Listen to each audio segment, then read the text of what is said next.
Salut tout le monde. Avant toute chose, je suis très désolé pour le live de la fois passée. De ce fait, circonstances obligent de travailler en vidéo enregistrée. Les raisons pour lesquelles j'ai choisi de travailler sur ce groupe sont les suivantes. Tout le monde presque dispose d'un compte Facebook. La plupart des forfaits Internet offrent une connexion gratuite. Les autres plateformes ont besoin de formation, ce qui n'est pas le cas pour la plateforme Facebook, bien sûr.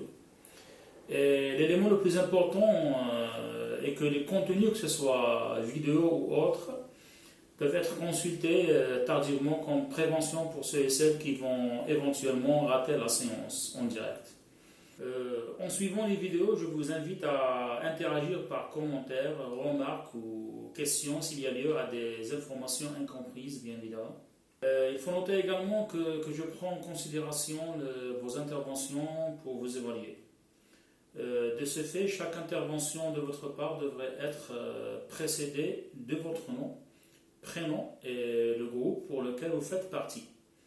Comme exemple, Ben Khalil Mohamed Hossein, 2 points. Je pense que l'hypothèse est une réponse provisoire. De cette manière, je peux suivre l'activité de chacun de vous.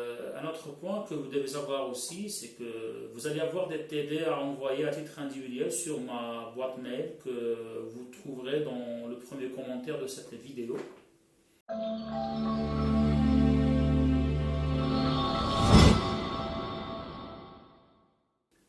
Nous avons vu ensemble ce qui est un avant-projet.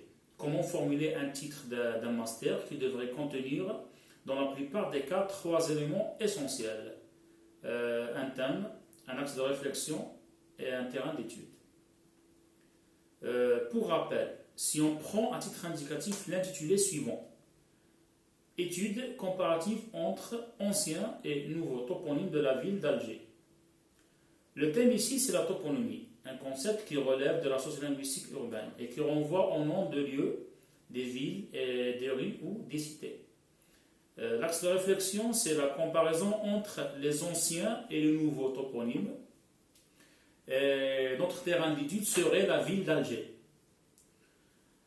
Aujourd'hui, nous allons aborder une étape de recherche qui est d'importance capitale, à savoir la problématique. Premièrement, c'est quoi une problématique? Quelle est la différence entre problématique et problème? Et à quoi sert une problématique? Suivez.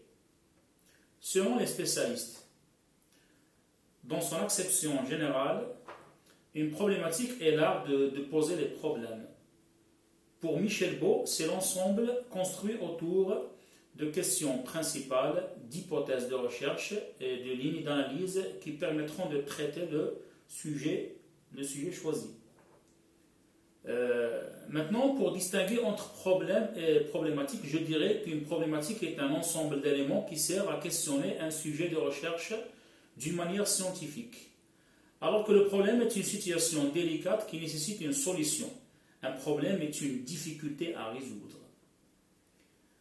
Nous déduisons ainsi que le problème est une composante de notre problématique.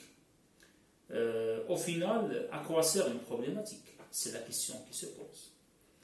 Une problématique sert à cadrer la direction d'une recherche. Elle sert à identifier notre axe de réflexion, à comprendre l'écart qui existe entre ce que nous savons et ce que nous voudrions savoir à propos d'un phénomène donné. Voilà, c'était un petit cours magistral qui portait sur la problématique comme étape principale dans une recherche scientifique. J'invite tous les membres à interagir par commentaires, questions s'il y a lieu ou quelque chose d'incompris dans cette vidéo. À la fin de cette vidéo, je dis merci à toutes et à tous pour votre attention. On se donne rendez-vous pour la semaine prochaine pour une autre séance vidéo.